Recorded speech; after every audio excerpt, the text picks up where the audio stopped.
In Staying on the Road, today we're going to be talking about the hidden winter diesel problem, power loss, soot buildup, and DPF issues. And this is going to be an interview with Power Service. And then in the quick tips, when was the last time you checked your spare tire and not just the air pressure? And then in RV Envy, I'm going to caution you when you're making online out-of-industry purchases. So this is Eric Stark. Welcome to the Smart RVer podcast. If you'd rather be camping than sitting in a repair shop, you're in the right place. Every episode, I'll walk you through practical DIY maintenance and repairs that keep you on the road. Today is episode 195, so let's dig right into this. Yeah, just as a reminder, I want to ask you to subscribe to our channel. You can go to any podcast channel you like, whether it's iTunes, Spotify, we're on them all. And subscribe, and also share it with your friends if you really find value in the podcast. So let's just jump right into it. Let's just get into staying on the road. So we have this interview. It's the hidden winter diesel problem. So it's going to talk about power loss, soot, and DPF issues. And so this interview is with Power Service, and this might sound familiar because we had an interview about 6 episodes ago. But this one is all winter related, and that's when sometimes diesel problems sneak up on you. So let's check it out. My guest today is Jessica from Power Service, and you've probably seen their diesel products on the shelves in stores. But today we're going to focus on winter performance and their injector and DPF flush. Now, by the way, this might sound familiar because just recently we did an interview with Garth back in November, episode 190. And we covered the injector flush and DPF flush, but in a different way. That was more summertime, not the winter, harsh winter months. That's what we're going to talk about today. So Jessica, welcome to the show. And can you kind of give us a little history of your experience with Power Service and where you've been? Absolutely. So my name's Jessica. I'm the Director of Technical Services at Power Service, or in fewer words, most everybody calls me the chemist. So I came to Power Service right after college and have been here almost 12 years. So I've been here, I've learned a lot, and happy to be here and hope to be here for many more years. Very good. The chemist sounds like something out of a murder mystery. So we're going to keep this very campground friendly today. So if we drift and get too technical, I'll pull it right back so we can keep it in plain English. So we're just going to go through. We got basically 6 segments. We're going to walk through this and keep it in an order that'll help so you understand exactly where we're going with this. So the first is segment 1 is the real winter problem is not just gelling. So the question I have for you, Jessica, most drivers think winter diesel problems are all about gelling. Why is that only part of the problem? Gelling is definitely, the biggest problem. If you're going to have a problem with fuel in the winter, gelling is the one that comes to mind first. Their fuel in winter is not the exact same as fuel in summer. So diesel fuel is refined differently based on the climate and, the region that it's being refined in. And so the way that the refineries do that is they kind of change the cut point of the fuel, and it makes it have a little bit less energy density. And so you get less fuel economy just with the fuel itself. Like, you're going to get less fuel economy anyways. When you add in winter issues, if you had any problems ahead of time with that, this winter fuel is just going to exacerbate any of those issues that you might have been having already that you haven't quite noticed yet. Okay, so that's kind of interesting that they haven't noticed yet. Is that something that maybe at the beginner of winter, the truck or the engine would run fine, and as the farther they get into winter, the worse the problems would get? Yeah, absolutely. So anything, like fuel economy, might start, drifting a little bit more than expected. If you were already starting to see a fuel economy drift because of injector deposits or, excessive regions, all of that's just going to get worse in winter because that winter fuel is already less energy dense and already can cause issues on its own. And then that cold weather just makes that even worse. Okay, that's interesting because the farther you get into it, the worse it gets. And then by then, winter might be over, right? If you finally snap out and catch it. Okay, so that's cool. So it's a good thing to know and actually put on your schedule to deal with it before winter, probably. But we're going to get into that in a little bit. RVers are going to notice certain things. It's going to be symptom related. So what early signs should RVers look for that tell them the injectors or emission systems might be struggling, especially in this winter time? Yeah, so before you're going to get any codes or anything that are saying that you're getting any misfires or anything like that, you will definitely notice, a decrease in fuel economy, and it'll be pretty drastic. And then you'll notice excessive regions when it comes to the emission systems. You might notice your DEF consumption, just drastically goes up. You're having to refill that tank more and more. The worst case would be, injectors misfiring and injectors getting clogged. Or you could get that, dreaded code of, you have 100 miles until you have to be at the dealer before you start the DPFs. Okay, so there's definitely some signs. Now, these signs or the symptoms, are they always going to be there like earlier on, or do they kind of gradually one after another start happening? So usually it's going to be pretty gradual. Reduced fuel economy is probably what most people track the most. So they'll see that, just kind of gradually start to get worse and worse and worse. And then if you do track DEF usage, that one's probably going to be the next one that you notice. Some vehicles will tell you when it's in regen and some won't. It just kind of depends on what, model you have. If you get that little light that pops up on the dash, if it's regenning or not. But it's usually, they all happen pretty gradually if it's, related to injectors and fuel issues. Okay, very good. So would there be any extra smoke or any smell that would indicate this as well? Sometimes you can notice it smells a little bit differently while it's regenning, but you're not always back there to notice that, when the regen is happening, because it doesn't typically happen while you're stocked. So it's there, but you don't usually notice it. Okay, so the fuel economy is probably going to be the most obvious thing.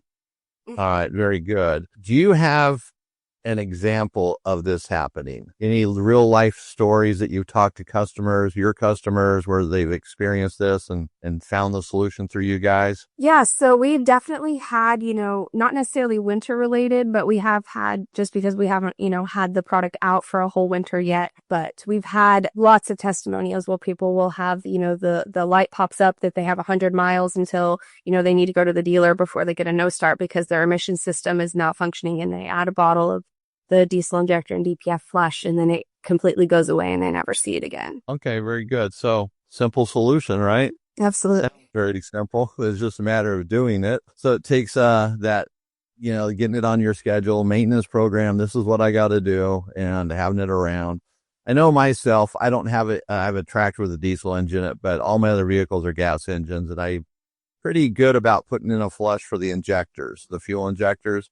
So I just buy a bunch of it and have it at home, and then it just becomes easier to do. I don't forget it as often. It's there in front of me. That's probably the same thing with doing this, having the product at home, ready to use it, or in the vehicle, whichever. Okay, so now we're going to get into some of the more little, refinements of this, and we're going to talk about this in plain English so everybody understands it and there's no questions about it. Why does cold weather tend to reveal injector problems that might not be obvious in the warmer months? Cold weather is just really difficult on diesel engines in general. It's just, they have to work a little bit harder. It's harder for them to start. But it really all has to do with the way the fuel is refined in winter, because winter diesel is so different from summer diesel that, any issues that you have are going to suddenly be, noticeable because of that change in the fuel. Okay, good. And so I don't think everybody realizes, they hear this, there's winter blends, there's summer blends,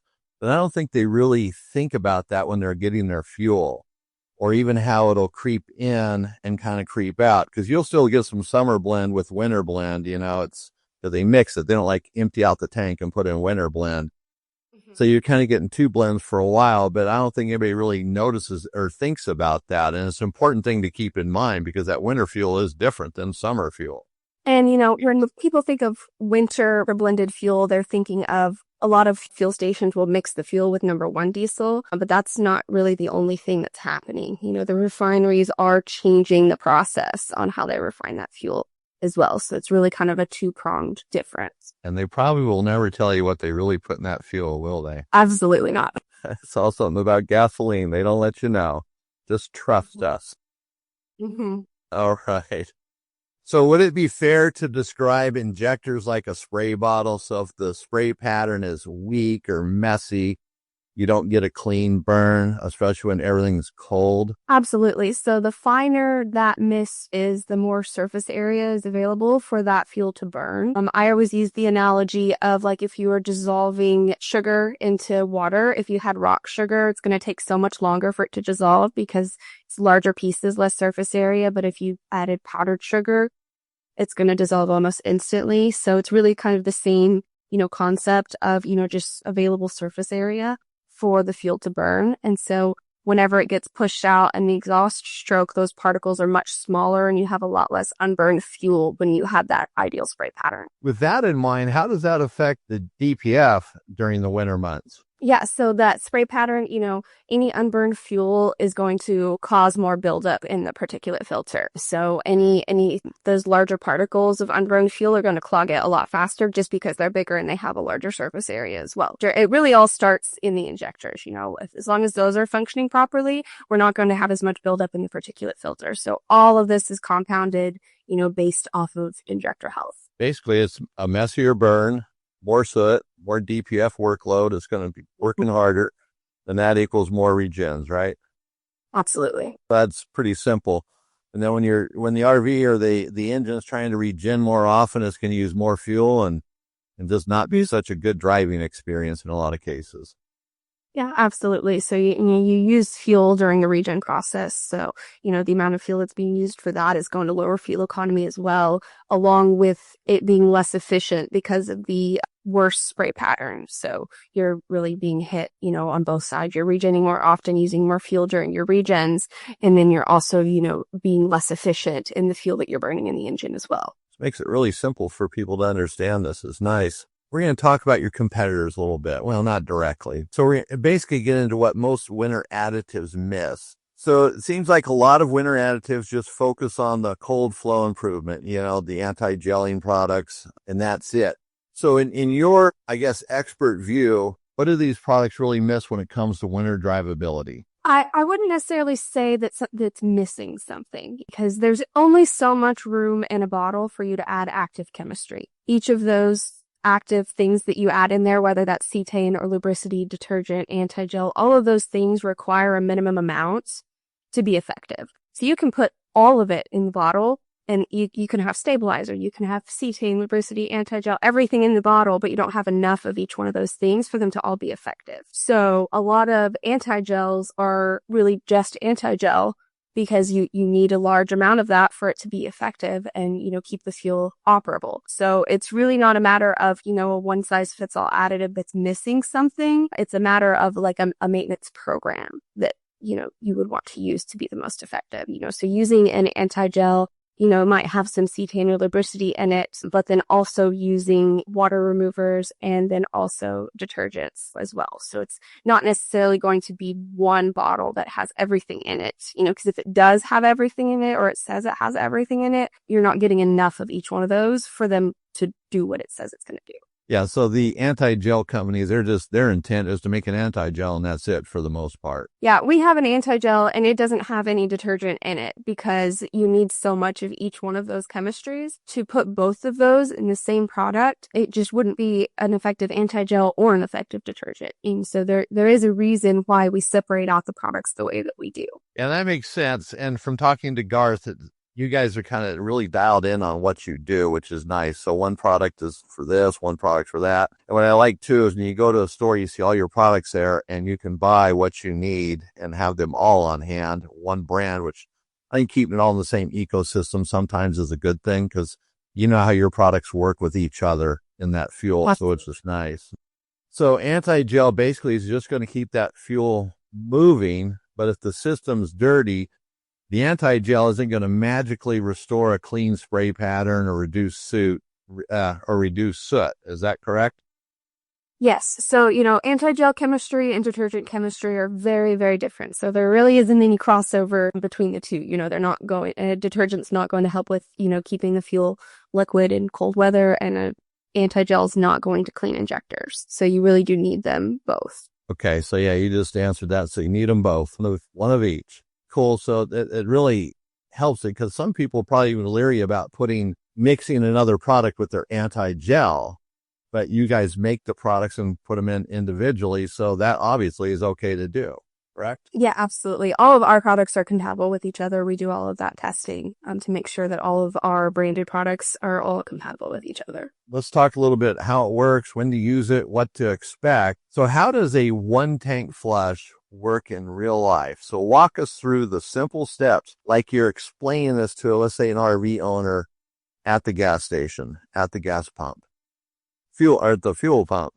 Yeah. Gas. So in most simple terms, a detergent or injector cleaner acts like a soap would for like laundry. So it's a very specific soap that is designed to go after what the injector deposits are made out of. And so while that's in fuel, it's actively removing all of those deposits from the injectors. And then once the injectors are clean, provides a little bit of a barrier as well to prevent new deposits from sticking as well. And so that same detergent is also active once the fuel's been turned into exhaust and can help clean up the soot that's in the particulate filter as well. How hard is it to put this into the tank?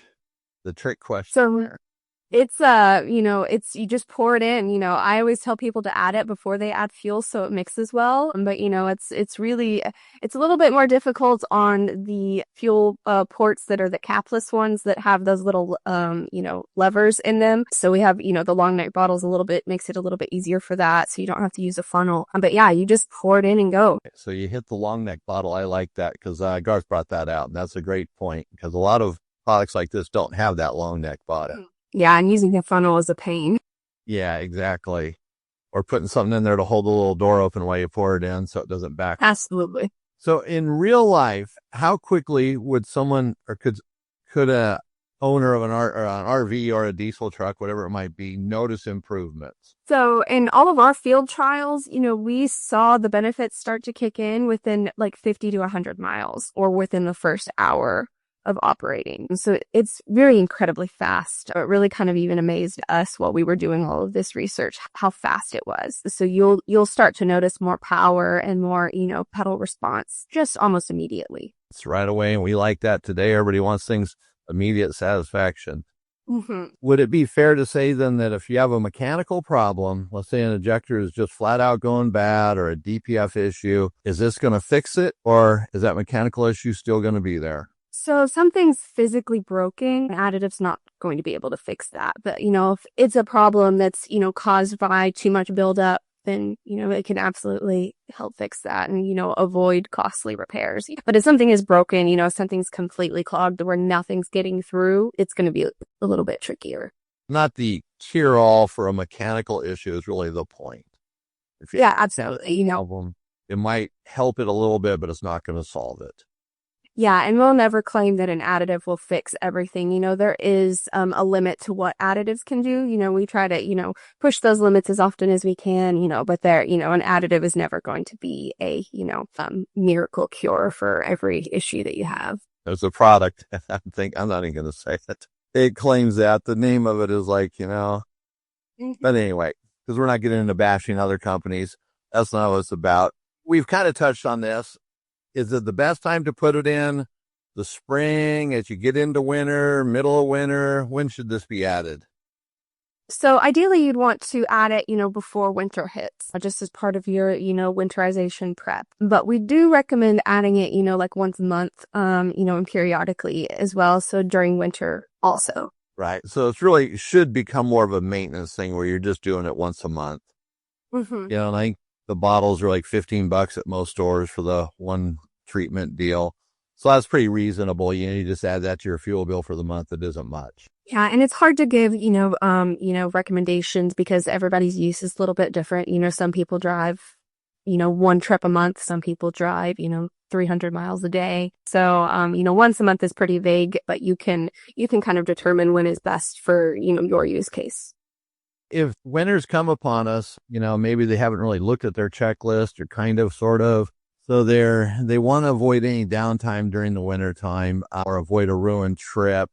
So what maintenance steps would really matter to a diesel owner that you can come up with? Maybe 2 or 3 of them? Yeah. So we've had, for many years what we call the 3-step winter prep, when it comes to fuel. And the first step is going to be, to dehydrate the tank to get any water that has accumulated over the year out of there, because that's what's going to plug up a fuel filter first, is any, excess water that's in there. So that is important to do before winter. And then, using an anti-gel when temperatures drop is important as well. And then we always recommend keeping a bottle of like the Diesel 911 rescue additive, just in case, because that's a little bit cheaper, or a lot cheaper than a tow truck, having to call a tow truck to get you out of stuck off the side of the road. But then, now we recommend adding in the diesel injector and DPF flush kind of when you would dehydrate the tank.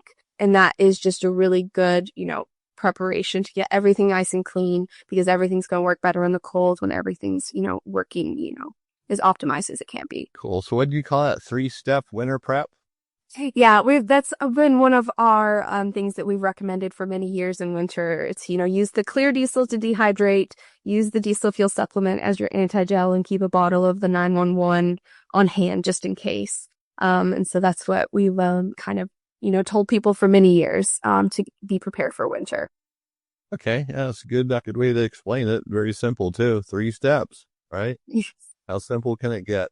So we're coming to the end here. So what's the biggest misconception diesel owners have about winter fuel care? So most people, will think that, the fuel is the same in the winter and the summer. I've touched on that, many times during all of this, but winter fuel is just very different from summer fuel. And so I do know a lot of people will, fill bulk fuel tanks in summer, and then they have a lot of issues in winter because of that. Just knowing that the fuel is different, and that no batch of diesel fuel is going to be the same from the next one, that it's just diesel fuel in general is just highly variable, even more so in winter, is just something that I feel like everybody should, know and kind of keep in the back of their mind every time they fuel. And so where can listeners, RVers, go to learn more about winterizing their diesel engines? Yeah, so our website has, a ton of information, which we do have a fuels laboratory. We're one of the only additive companies that has our own laboratory, and we test, 2,000 fuel samples a year. So a lot of that data is on our website. We can compile that, by region, and you can take a look at all of that. And we have lots of white papers that we've published and lots of research, all in the Learning Center on our website. Very good. So you can go to their website, powersource.com, right? Or service.com, yes. Power Service. I don't know where I get source from. Service. Sorry about that. And that will be in the description of this podcast as well. Powerservice.com. And their website actually is loaded with information, so it's pretty cool. All right, so that's bringing us to the end here, Jessica. So this has been absolutely awesome, and thanks for keeping this really simple and practical so everybody can understand it and follow along. And I want to thank for the listeners for paying attention as well, because it's definitely something that you can use in your RV lifestyle, whether it's RVing or just driving your truck, whatever it might be, anything you have with a diesel engine, Power Service is there to help. So you're going to want to share this episode with your friends that own diesel engines, whether it's a motorhome, pickup truck, whatever it might be, because they're going to find value from the Power Service interview and their injector flush. Now let's go to the quick tips. And in this one, we're going to talk about the spare tire. Do you ever check it? Not just for air pressure, but the tread as well. A spare tire is very important to the RV lifestyle or just traveling in general. Now, maybe you can relate to this. You're driving down the highway and all of a sudden you get a blowout. You're stuck on the side of the road and you're thinking, no problem. I'll just put on my spare. So you pull the spare out and you pull it out of the back of the car or from underneath the truck and you give it a bounce and it just kind of doesn't do much. And you think, well, I'll put it on and see what we got cooking here. You put it on, you lower the jack down, you're thinking, wow, that went easy. I'm doing good here. And the tire's flat. Wow, that really sucks, right? And then you're thinking, what happened? It's because you're not checking it. Or you pull the spare out and it's bald. The tread's coming apart because you forgot you used it for a lot longer than you should have, or you rotated one of your old worn out tires in as your spare the last time you got a blowout and just kind of left it there. And then you got new tires and they moved on. Okay, you can't do that. Make sure you're checking your spares, not only the pressure, but the tread, the condition of the tire, the age. And keep in mind, too, if you're traveling in a car, generally they have those small compact spares. Sometimes they're called donut spares or a donut tire. Those things are only good for 50 to 70 miles. And they're not high speed either, and they're not the same size as your other tires and wheels. So like if you have an all-wheel drive vehicle and it requires all the tires to be the same size, you can't drive on that very long. That's just to get you to the next place, to get a replacement for your tire or get it fixed, whatever it might be. And you got to get that donut spare off. And remember, they don't last forever. They're not all weather, and they're just cheap tires. If at all possible, put a full-size spare in the vehicle. If it's possible, that's the better way to go. And you're not being controlled by that little donut spare. So keep your spares checked and replace them probably before you need it. On a trailer, you definitely want to do it probably every 5 years, or every time you buy a set of tires, put a new spare on there. Even if you go with a lower quality one, you're better than just leaving one on there that could blow out as soon as you put it on. In motorhomes, I get it's more expensive, but your trucks and things like that, check your spare. It's your call. I would say 5 to 7 years on that as well. So check it out. This weekend, I'm going to ask you to check the spare tires on all of your vehicles. Every single one. Make sure they're good. And what I want you to do after you do that, send me an email or text message and tell me what you found. Did you find a disaster? Include some pictures if you want. Was the pressure down to like 10 pounds when it should be 70? Let me know. So you can go to the smartrver.com, the contact us page. You can text it, email, or actually do a video there if you'd like to. So now that's going to bring us to RV envy. And now we're going to talk about making purchases that are outside of the RV industry. Now let me explain what I mean by that. So I got to give a little background here. So just the other day, I get an email and it's asking me to update my password. And it's for a server that we have where we keep all of our websites and stuff. And I thought, well, that's kind of out of the ordinary. But it looked pretty darn good. It looked legitimate, like it's really from that company. So I'm thinking about it for a moment. I thought, they've never sent me an email like this before. It's never been an issue. And if I do need to change the password, I would normally get a prompt when I go to log in. So I just deleted the email. I said, this is spam. This isn't real. Someday, maybe I'll get a prompt when I go to log in to change my password, but it still doesn't mean that email is legitimate. It could just be a coincidence that it came at near the same time. So there's nothing catastrophic that would happen there if I go to log in and have to change my password, because that's how it normally works. But my point is, there's a lot of people who are trying to take our money, trying to take your money, and they're fraudsters. They're trying to steal it. They're trying to get it any way they can, because they want to make some money the easy way, right? So you have to be very careful when you're making online purchases. An email is just one example where people get scammed all the time. But when you're making online purchases, you have to be very careful. Money's tight today. There's a shortage of it. And I get it. So sometimes we might want to go to like the garage sale website or maybe the jungle website, because they offer products that are so much cheaper, less expensive than the brand names. And this is what I'm getting to, the brand names. And sometimes it seems like you're saving money, but are you really saving any money in the long run? Now, for example, Dometic is a brand that's, let's say they're thermostats. A 10-button Dometic thermostat could be $250 in an RV store or on a legitimate website, maybe a little bit less. But on the Jungle website, it might be half that price. It might even be less. It might be $55, $60, $70. There's something wrong there, and they're going to present it like it is a Dometic thermostat, like it's the legitimate deal. But when you look at them, you can see there's a difference. They're not identical, and the quality is not there. And so you understand the difference in qualities. And we're not just talking electronics in general, we're talking everything, but in this time we're talking about specifically electronics. The solder joints aren't at the same quality. They use lower quality wire. They use lower quality transistors, the little parts inside of it, the resistors, not transistors. All the little components are cheaper. They don't last. Sometimes they last for maybe 30 days, 45 days. And on these websites, you don't have a long warranty. And the manufacturer probably doesn't really exist because they're just selling on these websites out of a garage or a small shop someplace. And they're not keen on warranties. You have 30 days with Amazon, or the Jungle as I call it. And that's about it. So you might save some money up front, but if you have to replace it 45 days later, you're buying another one again. Are you going to buy another low quality one thinking, well, that first one I got was probably just it was a glitch, a one-time deal.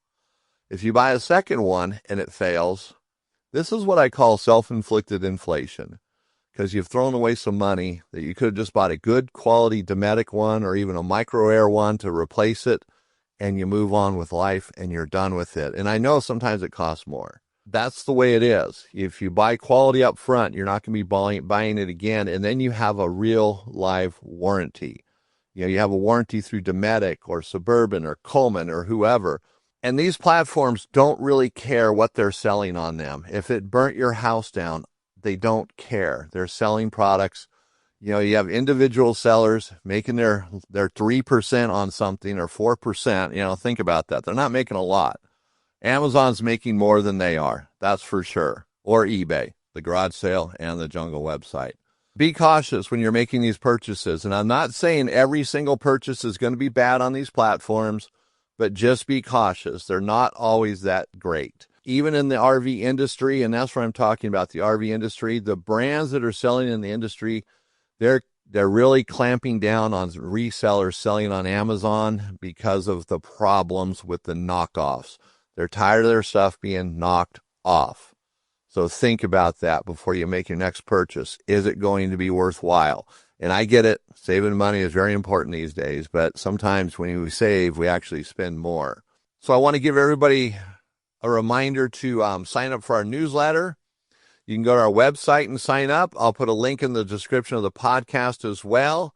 And so we're kind of revamping that, and we're going to definitely get more on the ball and sending out some newsletters, following up with emails and new episodes, things like that. We're kind of redesigning the whole show on the backside, so that's why a little bit of change up here. I haven't really said anything about it because we're kind of just working through it right now. In our next episode is going to be 196, and we're going to talk about water lines, actually RV water lines made simple, how to replace a faucet without leaks. So, hey, everybody, it's been a great show. We've covered some ground today. And as always, if you want to reach out to me, go right ahead. I have the phone number in the description. You can go to our website as well, thesmartrver.com, and use the Contact Us page. Love to hear from you. So that's going to do it for today's episode of the Smart RVer podcast. Thanks for listening. I'm Eric Stark, and if you'd rather be camping than sitting in a repair shop, you're in the right place. Until next time, take care of the little things and enjoy the trip.